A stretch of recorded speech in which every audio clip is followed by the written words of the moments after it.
Retro ஆன்மீகம் நேயர்களுக்கு வணக்கம். நான் உங்கள் பிருந்தா சங்கர். இன்று நம்மோடு சிறப்பு விருந்தினராக இணைந்திருப்பது ஜோதிடர் மற்றும் life coach Jaya Ravi madam அவர்கள். வணக்கம் மேம். வணக்கம்மா. எப்படி இருக்கீங்க? சூப்பரா இருக்கேன்மா. நீங்க எப்படி? நல்லா இருக்கேன் மேம். குரு பகவான் வந்தாலே மக்கள் ரொம்பவே ஒரு சந்தோஷ நிலை அடைவாங்க. ஏன்னா சனி பயிற்சினால பல விஷயங்களை அவர்கள் ஃபேஸ் பண்ணக்கூடிய ஒரு நிலை இருக்கும். இப்போ இந்த குரு பகவான் அனைத்து மக்களுக்கும் எந்த மாதிரியான நல்ல விஷயங்களை முதல்ல செய்ய இருக்கிறார்? ரொம்ப நல்ல கேள்வி. அதாவது குரு பயிற்சியில இது சிறப்பான குரு பயிற்சி. ஏன்னா உச்ச குரு அப்படிங்கிறது 12 வருஷத்துக்கு ஒரு தடவை வரக்கூடிய விஷயம். இது ரொம்ப அற்புதமான பயிற்சி.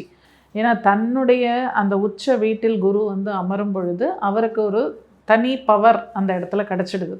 இப்போ குரு பகவான் அப்படின்னாலே நம்ம எல்லாத்துக்குமே அவர் தான். நம்மளோட ஜாதக கட்டத்தில் பார்த்தீங்கன்னா கிட்டத்தட்ட 9 வீடுகளுக்கு அவருடைய ஆளுமை அப்படிங்கிறது இருக்குது. நம்மளுக்கு பணம் வேணுமா, குரு பகவான் தான். குழந்தை வேணுமா, குரு பகவான் தான். கல்யாணம் ஆகணுமா, குரு பகவான் தான். நமக்கு ஏதாவது அதிர்ஷ்டம் வேணுமா, பாக்கியம் வேணுமா, அதுக்கும் குரு பகவான் தான். நம்மளுக்கு ஏதாவது ஆசைப்பட்ட விஷயங்கள்லாம் நிறைவேறணுமா, லாபம் வேணுமா, அதுக்கும் குரு பகவான் தான். ஸோ இந்த 5 பாவங்களையும் அவர் கையில் எடுத்துக்கிறாரு. மேலும் அவர் பார்க்கக்கூடிய பாவங்கள்ங்கிறது 3 பாவம், அப்போ 8. அவர் உட்கார்ந்துருக்கிற பாவம் 9. அப்போ மொத்தம் 12 கட்டத்தில் 9 கட்டத்துக்கு அவருடைய ஆளுமை தான் இருக்குது.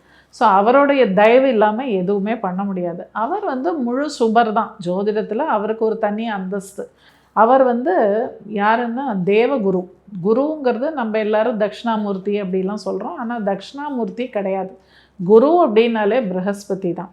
ஸோ அந்த ப்ரஹஸ்பதி அப்படின்னு சொல்லக்கூடிய அந்த தேவகுரு நமக்கெல்லாம் நல்லதை பண்ண தான் வராரு. ஏன்னா நம்ம ராசி மண்டலத்திலே பார்த்திங்கன்னா, அதாவது மற்ற கிரகங்களை, சூரியன் சந்திரன் இந்த 2 கிரகங்களையும் நம்ம கண்ணால் பார்க்க முடியும் எல்லாருமே. குரு பகவானையும் இரவு நேரங்களில் அவரையும் நம்ம பார்க்க முடியும். இந்த பூமிக்கு அருகாமையில் அவர் வரும்பொழுது நிச்சயமாக ஒரு நல்ல அந்த புவியீர்ப்பு சக்தி இதெல்லாம் சொல்கிறாங்க இல்லையா, அதுதான் இங்கே வேலை பண்ணுது. ஸோ நம்ம பூமியில் வாழக்கூடிய அத்தனை ஜீவராசிகளுக்கும் அவருடைய கடாட்சம் அப்படிங்கிறது கண்டிப்பாக இருக்குது. ஆனாலும் அந்த குரு பகவான் எல்லோருக்கும் நல்லது செய்வாரா அப்படின்னால அங்கே ஒரு கேள்விக்குறி. ஏன்னா எல்லா லக்னங்களுக்கும் அவர் நல்லது செய்வதில்லை. அவர் முழு சுபராக இருந்தாலும் சில லக்னங்களுக்கு அவர் கொஞ்சம் கெட்ட விஷயங்களை பண்ண தான் பண்ணுவார். இருந்தாலும் இந்த குரு பயிற்சி அப்படிங்கிறது ஒரு சிறப்பான குரு பயிற்சி. கண்டிப்பாக மேம். ஒவ்வொரு ராசிக்கும் எப்படி இருக்குது அப்படின்னு ராசி ரீதியாக பார்த்துடலாம். மகர ராசி நேயர்களுக்கு குரு ஜூன் 2 குரு பயிற்சியாக இருக்குது. இந்த குரு பகவான் எந்த மாதிரியான நல்ல விஷயங்களை கொடுக்க இருக்கிறார் மகர ராசினருக்கு? இப்போ மகர ராசி நேயர்களும் நிறைய பேருக்கு இந்த சனி பயிற்சி மற்ற இந்த ராகு கேது இதெல்லாம் கொஞ்சம் அவங்களுக்கு ரொம்ப ட்ரபிள்சமாக தான் இருக்குது. கொஞ்ச நாளாகவே அவங்களும் பாவம் ரொம்ப கஷ்டப்பட்டுட்டு தான் இருக்காங்க. பட் இந்த குரு பகவான் ஒரு ரிலீஃபை கொடுப்பார் அப்படின்னு நம்ம சொல்கிறோம். ஓகே, அவர் 3, 12 கூடையவர் குரு பகவான். அவர் போய் 7ஆம் இடத்துல உச்சமடைய போகிறார். அப்போ 3, 12, 7ஆம் பாவம் அப்படின்னு வரும்போது வீட்டை விட்டு வெளியேறி எங்கேயான போய் வேறு இடத்துல வேலை செய்கிற மாதிரியோ இல்லை தொழில் ஆரம்பிக்கிற மாதிரியோ இது மாதிரியான ஒரு சந்தர்ப்பங்கள் வரலாம். இப்போ இருக்கிற இடத்த விட்டு இவங்க வெளியில் போகிற மாதிரி ஒரு சூழல் வரலாம். அதே மாதிரி திருமணம் அப்படிங்கிறது கூட வெளியில், அதாவது இவங்க இருக்கிற இடத்த விட்டு வெளியில் ஒரு லைஃப் பார்ட்னர் அப்படிங்கிறது கிடைக்கலாம். அதுவும் குறுகிய பயண தூரத்தில் இவங்களுக்கு ஒரு லைஃப் பார்ட்னர் கிடைக்கலாம். அதே சமயம் 7ல் குரு உச்சம் அடையும் போது அங்கு அவர் தனியாக இருக்கும்போது பிரச்சனைகள் சிலது கொடுப்பார். இப்போ மற்ற கிரகங்கள் எல்லாம் கோச்சாரத்தில் வந்துக்கிட்டே இருக்கும். ஒன்று ஒன்றா சூரியன் வருவார், சுக்கிரன் வருவார், புதன் வருவார், எல்லாருமே வந்து போவாங்க. ஆனால் இவர் தனியாக இருக்கக்கூடிய அந்த காலம்னு ஒரு குறிப்பிட்ட காலம் இருக்கும். குரு மட்டும் தனியாக. அப்படி இருக்கும்போது என்னாகும், திருமண உறவில் சில விரிசல்கள் இல்லைன்னா சில மனஸ்தாபங்கள் அதெல்லாம் வரலாம்.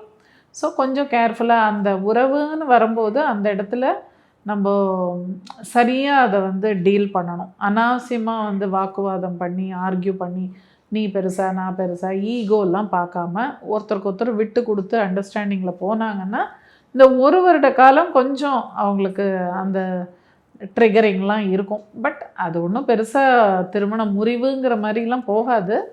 நம்ம கையில் தான் இருக்குது. அகெயின் அதை எப்படி மேனேஜ் பண்ணுறோம் அப்படிங்க. ஏன்னா அந்தணன் தனித்து நிற்க அவதிகள் மெத்த உண்டு அப்படின்னு சொல்கிறாங்க இல்லையா. அதனால் அவர் தனியாக இருந்தாருன்னா, அதுவும் 7ஆம் பாவங்கிற திருமண பாவத்தில் இருக்கும்போது சில சிக்கல்களை கொடுப்பார். ஆனால் அவர் இப்போ உட்காந்து பார்க்கக்கூடிய பாவங்கள்னு பார்த்தீங்கன்னா 11ஆம் பாவத்தை பார்க்க போகிறார், லாபஸ்தானத்தை. நிச்சயமாக நல்ல ஒரு இத்தனை நாள் ஆசைப்பட்ட விஷயங்கள் எல்லாம் சில பேருக்கு நடக்காமல் இருந்ததெல்லாம் இனிமேல் நடக்க ஆரம்பிக்கும். அவங்க எதிர்பாராத சில நன்மைகள் அவங்களுக்கு கிடைக்கும். நண்பர்கள் மூலமாகவும் நன்மைகள் கிடைக்கலாம். புதிதாக நண்பர்கள் வந்து சேரலாம். ஏன்னா 11ஆம் இடம்ங்கிறது நண்பர்களை குறிக்கும். ஸோ அந்த மாதிரி இதுவும் இவங்களுக்கு நடக்கும். அதே மாதிரி இவங்களுடைய லக்னத்தையே பார்க்க போகிறார், லக்னம் ராசியே பார்க்க போகிறார் குரு பகவான். அப்போ இவங்களையே இவங்க மேம்படுத்திக்கிறதுக்கு உண்டான நல்ல காலமாக இருக்கும். இத்தனை நாள் இவங்களை பற்றி வெளியில் தெரியாமல் இருந்தது கூட இப்போ தெரிய ஆரம்பிக்கும். கொஞ்சம் நல்ல ஒரு பிரசித்தி நிலை அப்படிங்கிறதெல்லாம் கிடைக்கும். அதே சமயம் 3ஆம் பாவம் என்ற முயற்சி ஸ்தானத்தையும் பார்க்க போகிறாரு. அது முயற்சிகள் நிறைய இவங்க புதுசாக ஏதாவது ட்ரை பண்ணால் அது சக்ஸஸ் ஆகும். அது காலச்சக்கரத்தின் 12ஆம் இடம்ங்கிறதுனால இடம் பயிற்சி, அதாவது இவங்க இருக்கிற இடத்த விட்டு வெளியில் போகிற மாதிரி ஒரு சந்தர்ப்பம் இவங்களுக்கு கண்டிப்பாக வரும். அதே மாதிரி படிக்கிற குழந்தைகளுக்கு எப்படி மேம் இருக்கும்? படிக்கிற குழந்தைங்களுக்கும் அவங்களுக்கு வந்து இப்போ முயற்சி நல்லா பண்ணாங்கன்னா வெற்றி அப்படிங்கிறது கிடைக்கும். கொஞ்சம் அந்த டிஸ்ட்ராக்ஷன்லாம் இல்லாமல், ஏன்னா இந்த 11ஆம் இடம்ங்கிற நண்பர்கள் ஸ்தானம் அதை வந்து குரு பார்க்குறாரு இல்லையா, அப்போ நண்பர்களால் சில இடையூறுகள் வரலாம். ஏன்னா அது காலச்சக்கரத்தின் 8ஆம் இடம் விருச்சிகம். அப்போ அவங்களால ஏதாவது டிஸ்ட்ராக்ஷன் அந்த மாதிரி வரலாம். ஸோ கொஞ்சம் ஃபோக்கஸ்டாக இவங்க இருந்துட்டாங்கன்னா படிக்கலாம், நல்ல மதிப்பெண்கள் பெறலாம், நல்லாவே இருக்கும். ஒன்றும் அதான் ரொம்ப ஓஹோன்னு சொல்ல முடியாது, ரொம்ப மட்டமாகவும் இல்லை, நார்மலாக இருக்கும். அந்த தொழில் செய்யக்கூடியவர்களுக்கு அந்த லாபம் அப்படின்றது ஏற்றுமா? அதாவது கிடைக்கும், அதை வந்து திட்டமிட்டு அவங்க செயல்படணும். அதாவது ஒரு ப்ராப்பர் பிளானிங் அப்படிங்கிறது பண்ணணும். இவர்கள் எந்த தெய்வத்தை வழிபட்டால் இன்னும் சிறப்பாக இருக்கும்? இவங்களுக்கும் பெருமாள் வழிபாடு தான். நீங்கள் வந்து ஆரம்பத்திலேயே சொன்னது என்ன அப்படின்னா 12 ராசியினருக்கும் வந்து ஒரே வேண்டுதல் தான் அப்படின்னு சொல்லிட்டு, ஒரே வந்து தெய்வ வழிபாடை மேற்கொண்டால் இந்த குரு பயிற்சியில் அவர்களுக்கு ரொம்ப சிறப்பாக இருக்கும் அப்படின்னு சொல்லியிருக்கீங்க. அது என்ன தெய்வ வழிபாடு அப்படின்றதையும் சொல்லிடுங்க. அந்த ரகசியத்தையும் சொல்லிடுறேன். அதாவது நான் அந்தந்த ராசி லக்னத்துக்கு ஒரு தெய்வம் சொன்னேன், அது பண்ணுங்க, அது எப்பவும் பண்ணுறது பண்ணிட்டுருங்க. ஆனால் இந்த குரு பயிற்சி ரொம்ப சிறப்பான குரு பயிற்சின்னு நான் ஏன் சொல்கிறேன் அப்படின்னா, இது 12 வருஷத்துக்கு ஒரு தடவை தான் இந்த உச்ச நிலைக்கு அவர் வரார். அப்போ இந்த கடகம்ங்கிறது என்ன, மோட்ச ராசி. இங்கே வந்து குரு பகவான் இதை வந்து என்ன சொல்கிறாங்க, தாயார் ஸ்தானம்னு சொல்கிறாங்க. இங்கே தான் தாயாரோட கருவறை அப்படிங்கிறதும் இந்த கடகம் தான். அப்போ அந்த தாயாரோட கருவறையில் இருக்கிற குழந்தைக்கு உயிர் நாடி துடிப்பை கொடுக்குறவரே குரு பகவான் தான். அந்த குழந்தைக்கு மட்டும் இல்லை, மனித பிறவிக்கு மட்டும் இல்லாமல் எல்லா ஜீவராசிகளுக்கும் அந்த உயிர் துடிப்பு அப்படிங்கிற விஷயத்தை கொடுக்கறதே குரு பகவான் தான். அப்போது அவரை ஜீவகாரகன்னு நம்ம சொல்கிறோம். இப்போ அப்படிப்பட்ட ஒரு நிலையில் அந்த குரு பகவான் வந்து இங்கே அமரும் இந்த இடம் ரொம்ப சிறப்பான இடம். அதுலேயும் இந்த பூச நட்சத்திரம் அப்படிங்கிறது ரொம்பவே சிறப்பான ஒரு நட்சத்திரம். பெரிய பெரிய மகான்கள்லாம் பார்த்திங்கன்னா இந்த பூச நட்சத்திரத்தில் பிறந்தவங்க தான் இருப்பாங்க. 13 நாயன்மார்கள், அது மாதிரி பெரிய பெரிய மகான்கள், அவங்களுடைய நட்சத்திரம்லாம் பார்த்திங்கன்னா மோஸ்ட்லி பூசம் தான் இருக்கும். ஸோ ராமலிங்க அடிகளார் அவங்கள்லாம் வந்து சமாதி நிலை அடைஞ்சது இந்த பூச நட்சத்திரத்தில். ஸோ அப்படிப்பட்ட ஒரு சிறந்த இந்த நட்சத்திரத்தில் குரு பகவான் சஞ்சாரிக்கும் பொழுது இது ஒரு சிறப்பான கடகம் என்பது ரொம்ப அதி உன்னதமான ஒரு ராசி. இது வந்து எப்படி சொல்கிறாங்கன்னா, இந்த பூமியை வந்து தாங்கி பிடிக்கிறதே இந்த கடக ரேகையும் மகர ரேகையும் தான் சொல்லுவாங்க. இந்த 2 ரேகை ரொம்ப முக்கியமான இடங்கள்.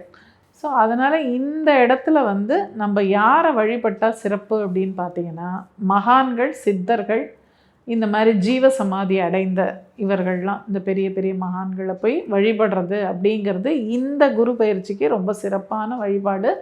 இது எல்லா லக்னம் ராசியில் பிறந்தவர்களும் இது செய்யலாம். ஏன்னா இங்கே வந்து மகான்கள் தான் வந்து நமக்கு தெய்வத்தினுடைய தூதுவர்கள் அப்படின்னு சொல்கிறோம். அவங்க மனசு வச்சா தெய்வத்துக்கிட்டே போய் ரெக்கமெண்ட் பண்ணலாம், இவங்களுக்கு வந்து நல்லது பண்ணுங்க, இவங்க ரொம்ப நல்லவங்க அப்படின்னு அவங்க சொன்னால் தெய்வம் இறங்கி வந்து கேட்கும். ஸோ அதனால தான் இந்த குரு பயிற்சிக்கு ஸ்பெஷலாக எல்லாருமே மகான்கள் வழிபாடு, சித்தர்கள் வழிபாடு பண்ணுங்க, உங்களுக்கு ரொம்ப நல்ல ஒரு யோகத்தை வந்து அள்ளி கொடுப்பாங்க இந்த மகான்கள் அப்படின்னு சொல்லி எல்லா லக்னம் ராசியில் பிறந்தவர்களும் இந்த குரு பயிற்சியினால் உன்னதமான பலனை பெற்று சந்தோஷமாக இந்த வருடத்தை கழிக்க வேண்டும் என்பது என்னுடைய பிரார்த்தனை. கண்டிப்பா நீங்க சொன்ன மாதிரி எல்லாருக்குமே ரொம்ப நல்லா இருக்கும் அப்படின்னு நம்புவோம். மக்களும் வந்து சிறப்பா இருப்பாங்க. கண்டிப்பா இதே மாதிரி வேறொரு பதிவுல உங்களை சந்திக்கலாம். நன்றி, வணக்கம். நன்றி.